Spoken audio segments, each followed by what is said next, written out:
Eastern Conference Finals are set, and we got the Cavs versus the Boston Celtics, a repeat of last year. If you all recall, last season Isaiah Thomas was there, and the whole death of his sister, he still played, and that was a unfortunate event. And for him to play, showed a lot of heart and moxie, and just a DNA that most people don't have.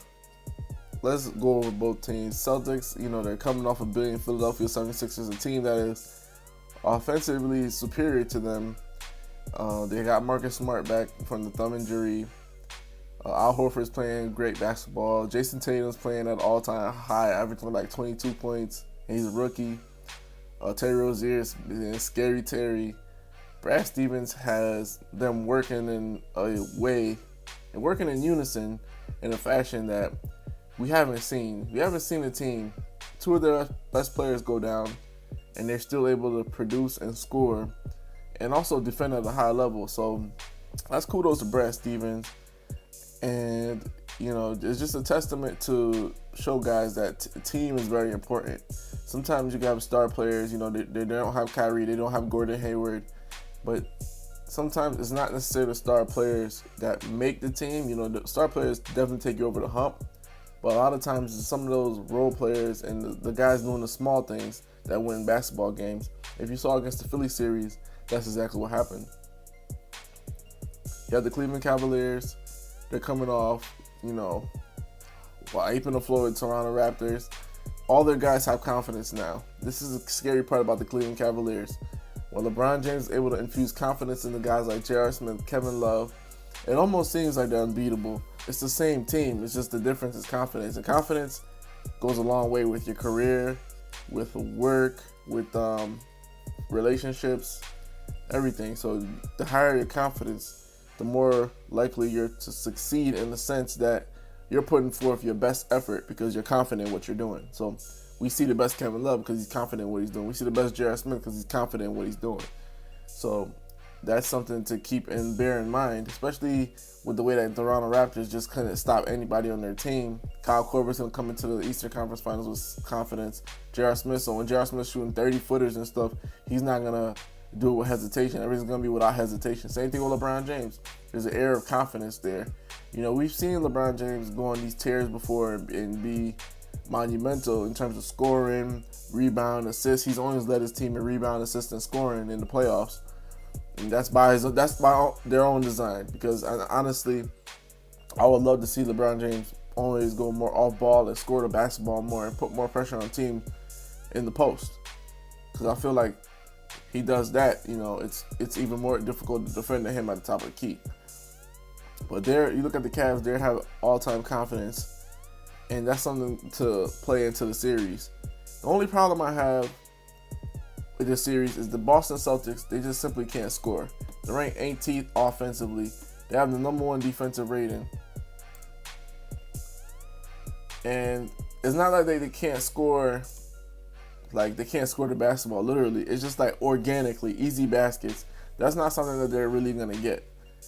But if you look at the other end of the spectrum, the Cleveland Cavaliers are ranked 5th offensively, so they can score the basketball, get easy baskets, transition, but they're not great defenders. So that's something to keep in mind as well. So this is just going to be a battle of offense versus defense. And usually, especially like in sports like football, the defense wins out. Even in basketball, where, the Detroit Pistons beat the Lakers in 2004, it was that defense, that stout defense that shut down that triangle offense. And, certain things Kobe and Shaq weren't really communicating well. But that's what really shut everything down. So here's the thing. Who's going to win the series? Now, I have the Cavs to win the series in 5 or 6 games. The reason being is, A, Celtics don't have a superstar. And when I mean they don't have a superstar, they don't have a guy that they give to get a bucket. The problem with the Celtics is going to be is they're going to have scoring droughts. Unless Brad Stevens has drawn up a few new plays, they're going to have scoring droughts. Against the Cleveland Cavaliers, you can't allow them to score on you, you don't score. Because that's like a third defender. Number one, when Cleveland gets a lead, they like to slow the ball down, and LeBron likes to dribble a lot and dribble down to the shot clock to get a really good shot. They're going to do a pick and roll, and he's going to try to blow by you, get a foul, or a three-point shot. So if they have a lead, then you can't score. That's like a third obstacle you got to overcome. So you got to overcome LeBron. You got to overcome the preferential treatment he's going to get from referees. Then you got to overcome the fact that you're basically giving them extra possessions, extra time with the basketball because you can't score the ball. Every time you don't score, he's just gonna dribble out and waste clock and kind of kill you. That's what I mean by going back to the superstar situation. Superstars know how to manipulate the game in a fashion where they use everything to their advantage. Now, I give Celtics a lot of respect, a lot of credit. I think they could take this thing to 6. Because of their defense and the fact that they can possibly lock a few guys up. I see them doing a great job on J.R. Smith. I see them doing a great job on Kyle Korver. So I feel like what they're going to do is say, LeBron, you're going to have to shoot your way out of this series.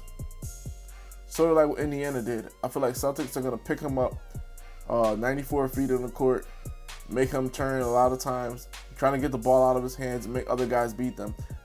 And honestly, a lot of people say that's not the right way or the right game plan against LeBron James, but clearly it is. If you look at the Spurs, you look at the Warriors, they made it tough on LeBron. They doubled him sometimes they didn't double him.